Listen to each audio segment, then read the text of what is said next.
कौटुंबिक वादातून पत्नीची हत्या करून फरार असलेल्या मारेकरी पतीला स्थानिक गुन्हे शाखेच्या पथकाने नागपूर येथून अटक केली। मोहम्मद आतिक मोहम्मद खालिद असे अटक करण्यात आलेल्या आरोपी पतीचे नाव आहे, तर खलिदाबी मोहम्मद आतिक असे मृत पत्नीचे नाव आहे। 4 एप्रिल रोजी सायंकाळी मारेकरी पतीने चाकू घेऊन पत्नी खलिदाबी हिच्या पोटात घुसकला, यात ती गंभीररित्या जखमी झाली। या प्रकरणी फिर्यादी सलीम उबी कमीर शहा यांनी 5 एप्रिल रोजी आरोपी विरुद्ध खुनाच्या प्रयत्नाचा गुन्हा नोंद केलाय।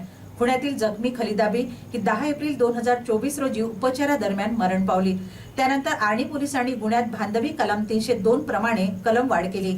गुन्हा घडल्यापासून मारेकरी पती मोहम्मद आतिक मोहम्मद खालिद हा फरार होता, त्यामुळे गुन्ह्यातील आरोपीस तात्काळ अटक करण्याच्या सूचना पोलीस अधीक्षक यवतमाळ यांनी स्थानिक गुन्हे शाखेला दिल्या।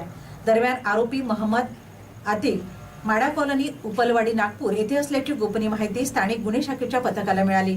त्यावरून पथकाने क्षणाचाही विलंब न करता वरिष्ठांची परवानगी प्राप्त करून माहितीप्रमाणे नागपूर येथे आरोपीचे शोधार्थ जाऊन आरोपीस माडा कॉलनी उमलवाडी नागपूर येथून ताब्यात घेण्यात आले। पुढील कारवाई पोलीस स्टेशन आर्णी यांच्या ताब्यात दिली आहे। ही कारवाई पोलीस अधीक्षक डॉक्टर पवन बनसोड, अपर पोलीस अधीक्षक पियुष जगताप, पोलीस निरीक्षक स्थानिक गुन्हे शाखा आदरसिंग सोनोनी यांच्या मार्गदर्शनात सहायक पोलीस निरीक्षक गणेश वनारे, पोलीस अंमलदार मिथुन जाधव, किशोर झेंडेकर, अमित झेंडेकर, जितेंद्र चौधरी यांनी ही कारवाई यशस्वीरित्या पार पाडली।